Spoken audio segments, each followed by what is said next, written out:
Hello, and welcome to QuickTale English. Today we explore one of the most unusual and unsolved mysteries of Brazil, the lead masks mystery from 1966. The setting is Niterói, a city near Rio de Janeiro, Brazil. The year is 1966, a time when science and strange theories about the future often mixed. On the afternoon of August 17th, a young boy was flying his kite on the remote 21 de Abril hill. The hill was quiet, covered in dry grass and thick bushes. As the boy walked to collect his kite, he made a strange and frightening discovery that would puzzle the police and the public for decades. He found two men lying on the ground. They were close together, side by side, on a bed of dry grass. Both men were dressed in formal suits and wore raincoats over their clothes even though the weather was warm and sunny. This was very unusual.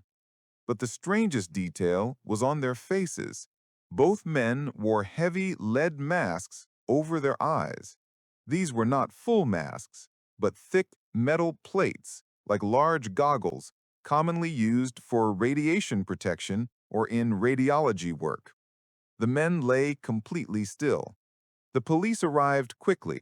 They identified the two men as Manuel Pereira da Cruz, age 32, and Miguel Jose Viana, age 34.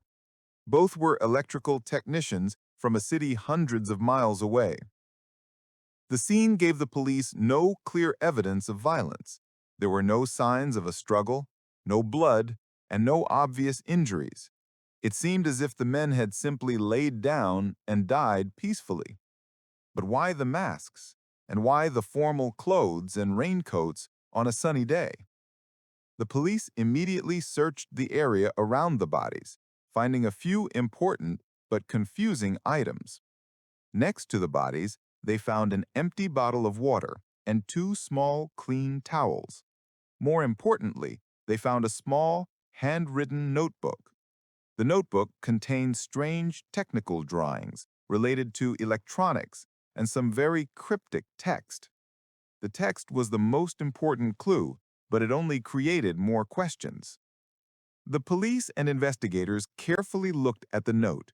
It appeared to describe a planned sequence of actions, almost a ritual.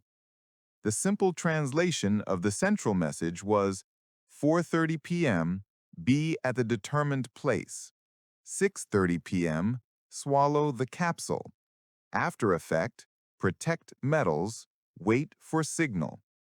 This message suggested that the men planned to die, or at least planned for something significant to happen. The phrase, swallow the capsule, immediately led the police to suspect poison. However, the initial autopsy reports were inconclusive. The doctors could not find any clear cause of death, nor could they immediately detect any common poison in the men's bodies. The bodies were mysteriously clean. The police needed to know more about the two electrical technicians. The investigation revealed that Manuel and Miguel were not just interested in electronics, they were also very involved in spiritualism and had talked openly about making contact with spirits or beings from other worlds. They believed in a strange mix of science and the paranormal. A witness, a local shopkeeper, told the police that he had seen the two men earlier that day. They had bought the raincoats and a bottle of water. They seemed nervous but did not cause any trouble. The shopkeeper said that Miguel looked at his watch constantly, acting as if they had a very strict schedule to keep. This confirmed the timing mentioned in the cryptic note. The key mystery remained the lead masks. If the men planned to take a capsule, why wear heavy metal over their eyes? The police checked for radiation in the area. The tests came back negative. There was no unusual radiation on the hill. This led to several hypotheses or theories. The secret experiment theory. Perhaps the men were trying to conduct a secret, possibly dangerous electrical experiment related to their spiritual beliefs. They used the capsules, drugs, or a non-standard poison, to enter an altered state, hoping the lead masks would protect them from intense light or forces they expected to see. The protect metals phrase might refer to protecting their own electronic equipment from damage. This theory explained the lead, the cryptic note, and the technician's background. The spiritual suicide theory. The men believed that by following the instructions in the note and taking the capsules, they would enter a different dimension or meet an alien being. They saw the act as a journey or transformation, not a simple death. The masks were protection for their eyes from the sight of the signal they were waiting for. The conspiracy theory.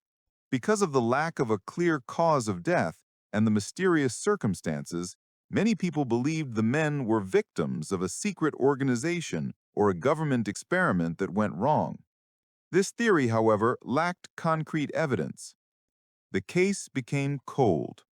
The police were unable to perform deep, conclusive toxicological tests on the preserved organs due to the limitations of forensic science in Brazil in 1966. The mystery of what exactly killed Manuel and Miguel and what signal they were waiting for was never officially solved. The story remains one of the most bizarre and fascinating real-life puzzles in the history of crime and the paranormal.